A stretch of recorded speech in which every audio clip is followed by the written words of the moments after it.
Alors, on va essayer de modifier un peu notre modèle parce que jusqu'à maintenant, il marchait très bien, mais on a trouvé une implication qui ne colle pas avec la réalité. Donc, on va essayer d'ajouter une petite modification dans notre modèle pour voir si finalement il colle avec la réalité ou non.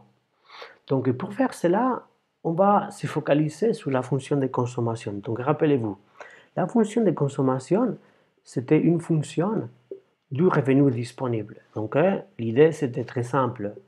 Quand le revenu disponible est plus élevé, les gens ils vont consommer plus. Mais on connaît, à partir des autres études microéconomiques, on connaît aussi que la consommation dépend du revenu disponible, mais aussi dépend des autres variables. Une des variables qui affecte beaucoup à la consommation, c'est les taux d'intérêt réels. En fait, imaginez-vous si les taux d'intérêt réels augmentent. Si le taux d'intérêt réel augmente, basiquement, ça veut dire que à la place de consommer aujourd'hui, ça pourrait être très intéressant, ou plus intéressant, mettre l'argent dans la banque, ça va vous rapporter de l'argent, les taux d'intérêt, et consommer davantage dans le futur. Donc les choses qu'on pourrait imaginer, c'est que les taux d'intérêt, il va affecter la consommation de façon négative. Si le taux d'intérêt augmente, c'est plus intéressant à la place de consommer aujourd'hui d'épargner de l'argent, de mettre dans la banque et consommer davantage dans le futur. Alors, on va considérer cette petite modification. On va considérer que maintenant, la consommation, c'est une fonction du revenu disponible, comme avant, mais aussi du taux d'intérêt réel. Comme avant, on va considérer que la consommation, ça va être une fonction croissante du revenu disponible, donc la dérivée de la consommation par rapport aux revenus disponibles, comme avant, va être positif.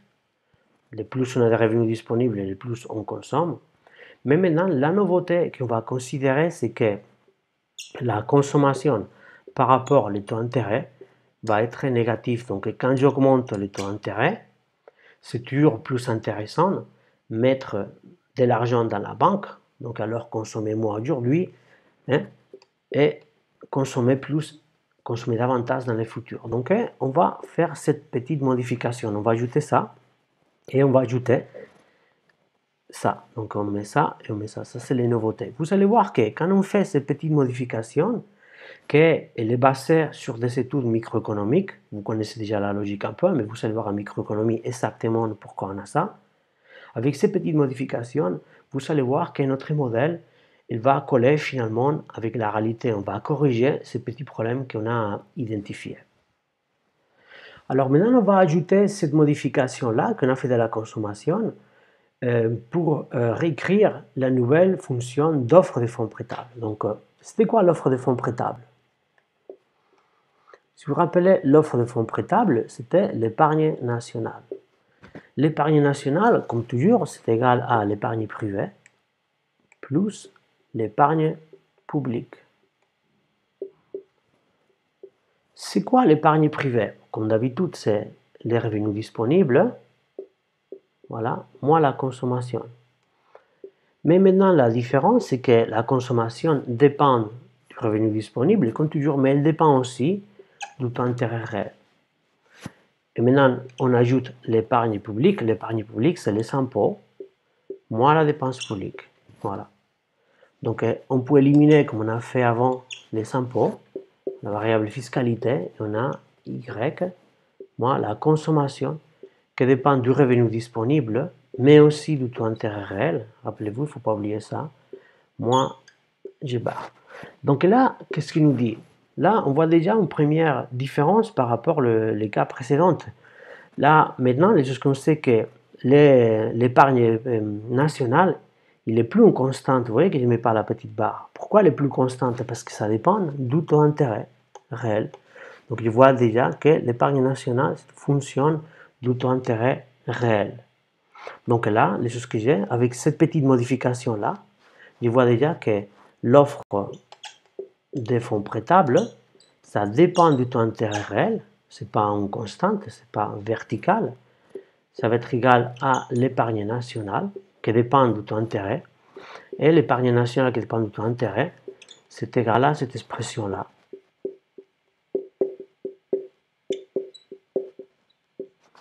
Voilà, ça c'est la nouvelle fonction d'offre des fonds prêtables. Et maintenant, les choses qu'on devrait vérifier, c'est quoi la pente de cette fonction-là? Est-ce que c'est quelque chose avec une pente positive? Parce que si c'est une offre de fonds prêtables, bah, comme dans les marchés de pizza, il devrait avoir une pente positive. Donc, on va faire la dérivée de l'offre de fonds prêtables par rapport les taux d'intérêt devrait être positif. Donc, si j'ai fait la dérivée de ça, la dérivée partielle par rapport les taux d'intérêt réels, bah, c'est simplement, c'est moins, vous savez, la dérivée de la consommation par rapport les taux d'intérêt. Et on avait dit qu'une hypothèse qu'on fait, c'est que cette dérivée-là, elle est négative. L'idée, c'était très simple, rappelez-vous, il nous dit que si les taux d'intérêt augmentent, c'est plutôt mieux, à la place de consommer aujourd'hui, de mettre l'argent dans la banque et consommer davantage dans les futurs. Donc cet effet-là, on peut le représenter avec ces dérivés négatifs. Donc ce trou-là, il est négatif. Si cette dérivée elle est négative, avec un moins en face, ça devient positif. Donc effectivement, la nouvelle fonction d'offre de fonds prêtables, c'est très similaire au cas des pizzas. Hein. Vous avez une offre avec des pentes de taux d'intérêt avec une pente positive. Donc on va représenter ça maintenant dans les graphiques, on va représenter cette modification dans notre graphique de fonds prêtables. Donc on commence avec les marchés de fonds prêtables comme on avait fait avant, donc vous allez en vertical les taux d'intérêt réels, horizontal les fonds prêtables. Donc on a, dans un côté, on a la demande de fonds prêtables, que c'est l'investissement, comme on avait dit toujours. Donc demande de fonds prêtables, c'est l'investissement.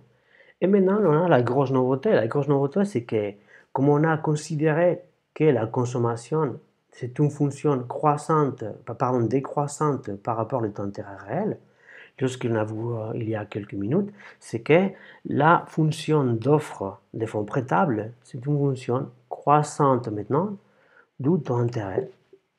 Les fonds prêtables, c'est une fonction du taux d'intérêt, hein, que c'est l'épargne nationale qui dépend du taux d'intérêt. Une fonction croissante par rapport les prix des fonds prêtables. Que ça, c'est typique forme qui a une offre de quelque chose dans un marché. Dans le marché des pizzas, on avait que la demande une pente négative et l'offre une pente positive. Voilà, maintenant, c'est très similaire. Et c'est simplement grâce à qu'on a considéré, comme on nous dit la microéconomie, que la consommation dépend du revenu disponible, mais aussi, hein, c'est une fonction décroissante du taux d'intérêt réel, qui reflétait simplement l'idée de que si le taux d'intérêt réel est plus élevé, est toujours plus intéressant de mettre l'argent dans les banques et consommer davantage dans les futurs que maintenant. Donc on part de la situation initiale d'équilibre, on est là, comme toujours. Donc ça c'est le taux d'intérêt initial d'équilibre. Et maintenant, qu'est-ce qui va passer? On va réévaluer notre politique d'augmentation de l'investissement. Donc si l'investissement augmente pour n'importe quelle valeur de taux d'intérêt, on avait dit comme d'habitude que ces courbes-là, elles se déplacent vers la droite. Donc ça, c'est la fonction d'investissement 1. Et là, c'est la nouvelle fonction d'investissement, que c'est la nouvelle demande de fonds prêtables, I2, qu'elle se déplace, comme on avait dit, vers la droite. Et alors, c'est quoi les nouveaux points d'équilibre? Dans les nouveaux points d'équilibre, comme on avait dit, les taux d'intérêt d'équilibre, les nouveaux, je mets R2, donc le taux d'intérêt d'équilibre a augmenté. Hein, et qu'est-ce qui passe à l'équilibre? Que l'investissement, hein, c'est l'investissement initial, l'investissement elle a augmenté, l'investissement l'a augmenté aussi. Donc là, si vous vous rappelez, avant, le problème qu'on avait, c'est que les taux d'intérêt augmentent. Avant, on avait ça, les taux d'intérêt augmentaient, mais l'investissement est resté inchangeable, que c'était quelque chose qui ne collait pas avec la réalité. Maintenant, avec cette petite modification, qu'on a vu que la consommation dépend du revenu disponible, mais aussi du taux d'intérêt réel, c'est une fonction décroissante du taux d'intérêt réel, ça va faire que notre modèle il va coller mieux avec la réalité. Ici, on voit que le taux d'intérêt augmente, comme on avait dit avant, mais maintenant, l'investissement augmente aussi, que c'est quelque chose qu'on voit dans la réalité et que dans la version précédente de notre modèle, il ne collait pas bien. Donc ici, vous voyez que c'est un exemple comment est-ce qu'on a fait une petite modification et notre modèle, voilà, on a trouvé quelque chose qu'on a oublié dans les modèles et voilà, on a ajouté cette petite modification. Donc avec ces petites modifications, on a un modèle que maintenant il colle avec la réalité. Avant, rappelez-vous que le fait que l'investissement n'augmentait pas, c'était quelque chose un peu étrange. Donc vous voyez que grâce à qu'on a regardé les implications de notre modèle, on a vu que toutes les implications de notre modèle collaient bien avec la réalité, sauf cette implication-là. Ça nous a permis d'identifier une faiblesse de notre modèle. Ça, c'est une faiblesse de notre modèle. Donc on a dit, on le met à la poubelle. Mais normalement, les choses qu'on fait en économie, quand un modèle, ça marche plus et moins bien, c'est peut-être si ça ne colle pas avec la réalité, c'est parce que probablement on a oublié quelque chose. Et ici, effectivement, on avait oublié qu'en fait, la consommation, elle dépend du revenu disponible, mais aussi du taux d'intérêt réel. C'est quelque chose que les microéconomistes nous disent. Donc, quand vous ajoutez cet effet-là, c'est représenté par ces deux dérivés partiels, on a effectivement que notre modèle, maintenant, il colle bien avec la réalité. Vous voyez comment est-ce qu'on a modifié notre modèle pour les lier bien avec la réalité. Et si vous voulez, vous pouvez refaire tout l'exercice qu'on avait fait avant avec cette petite modification. Donc, à la place d'avoir l'offre de fonds prêtables, à la place d'être une verticale, comme celui-là, ça va être quelque chose avec une pente positive. Pour finir avec le chapitre 3, je voudrais faire une petite observation. Je vous ai présenté un premier modèle d'économie dans son ensemble, un premier modèle macroéconomique. Dans ce modèle que je vous expliquais, c'est un modèle, c'est très simple. En fait, si vous, peut-être vous avez remarqué, on avait fait plein des hypothèses. Par exemple, on a considéré que le travail et le capital, que c'est les deux facteurs de production, c'était quelque chose qui tombait du ciel, c'était exogène. Mais bon, dans la réalité, on sait que le marché du travail et le marché du capital, c'est quelque chose qui est établi dans l'économie. En fait, vous allez voir au fur et à mesure, si vous continuez en économie, que vous allez partir de ce modèle de base, des modèles de l'économie dans son ensemble, et vous allez commencer à éliminer des simplifications. Par exemple, les semestres prochains, on va considérer que le capital et le travail vont venir de quelque part, donc ils ne vont plus être exogènes. Une autre chose, une autre simplification qu'on a considérée dans ce modèle-là, c'est que notre modèle, ça représente une économie qui est fermée, c'est-à-dire qu'elle est complètement isolée des autres pays. Là, on va les relaxer aussi au semestre 2. Donc dans le semestre 2, vous allez relaxer cette hypothèse aussi. Et une autre chose qu'on n'a pas non plus dans notre petit modèle de base, c'est très simplifié, c'est la monnaie. La monnaie, c'est quelque chose qu'on voit dans la réalité. Mais notre modèle, malgré qu'il semblerait être bien collé avec la réalité, ne contient pas la monnaie, que c'est quelque chose qu'on voit dans la réalité. Et là, c'est un peu les choses qu'on va faire dans les chapitres suivants. Donc, dans les chapitres 4, on va considérer, je vais vous donner quelques notions qui vont vous permettre, surtout en L2, d'ajouter la monnaie dans ce modèle de base.